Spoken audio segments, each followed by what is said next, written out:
Você poderia dar algum exemplo do que é essa apologética clássica? Algum exemplo que normalmente é uma evidência dessa metodologia sendo usada? Veja bem, vamos lidar com uma pergunta especificamente, né? Legal. Suponha que alguém pergunte a um apologeta clássico por que ele deve acreditar em Jesus Cristo, certo? Pronto. Então, Okay. Essa é uma pergunta comum, e creio que todo apologeta tem essa pergunta em alta conta, porque esse é o nosso alvo, né? Levar as pessoas a receber a Jesus Cristo como Senhor. Bem, um apologeta clássico tenderá a argumentar com alguém que é lógico ou é consistente da perspectiva racional crer que Jesus Cristo é quem ele diz ser. Então, um argumento bem conhecido é o argumento usado por C.S. Lewis em sua obra, quando ele fala, por exemplo, de como não faz sentido que Jesus Cristo seja um homem qualquer à luz daquilo que ele disse. Então, esse é um argumento bem comum. Lembra que Lewis diz, olha, Jesus Cristo era alguém que olhava para as pessoas e dizia, estão perdoados os teus pecados, não é? Ele era alguém que falava como Deus. E, no entanto, as pessoas, embora não o reconheçam como Deus, elas tendem a ter uma boa visão a respeito dele. Então, Lewis diz, olha, isso não faz sentido, isso não é lógico. Se Jesus dizia as coisas que ele dizia, ou dizendo as coisas que ele dizia, das duas, uma.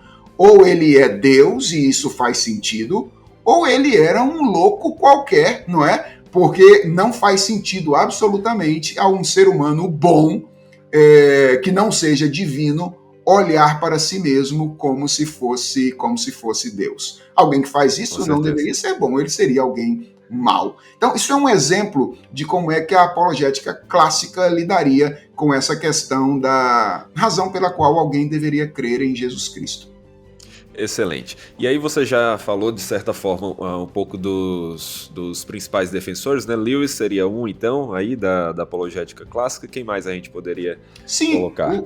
O próprio Craig, atualmente, é muito adepto desse modelo, embora, mais recentemente, e eu acho que, inclusive, esse livro vai nessa direção, apologetas têm percebido que eles não precisam ficar presos a um único modelo, não é?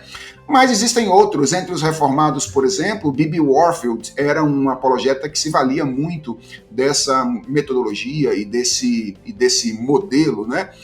Os medievais estariam dentro disso que a gente chama de apologética clássica, não é? Então, o caso de Tomás, por exemplo, estaria bem dentro dessa apologética clássica aí. Excelente. E pontos fortes e fracos? Né? O que é que a gente poderia destacar de forma breve sobre a apologética clássica?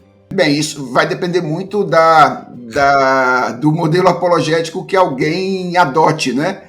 Então, se você estivesse fazendo essa pergunta para alguém que é um adepto da apologética clássica, ele diria, só tem pontos fortes e não tem pontos fracos.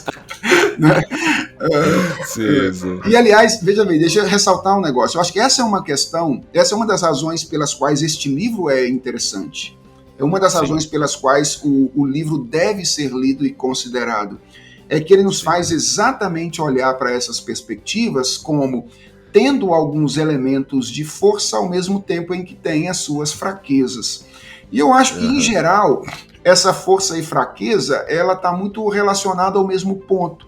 Então, eu diria que é um ponto forte da apologética clássica apontar para a necessidade e o valor da coerência interna entre as proposições no contexto de uma visão de mundo, não é? Então, isso é um elemento importante e a ser considerado. Agora, eu entendo que é um ponto de fraqueza, e aqui falo mais na condição de um apologeta pressuposicional, ignorar os efeitos noéticos do pecado e supor que a razão teria um aspecto de neutralidade onde o debate apologético pudesse se travar.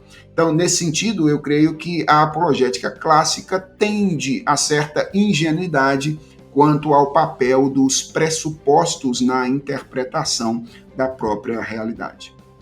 Entendi. Só para deixar claro para quem nos ouve, os efeitos noéticos que você está falando aí do pecado, a depravação total, é a corrupção aí do nosso entender, seria isso? Tem nada a ver com Noé, é isso mesmo. São os efeitos da queda ou do pecado na mente humana.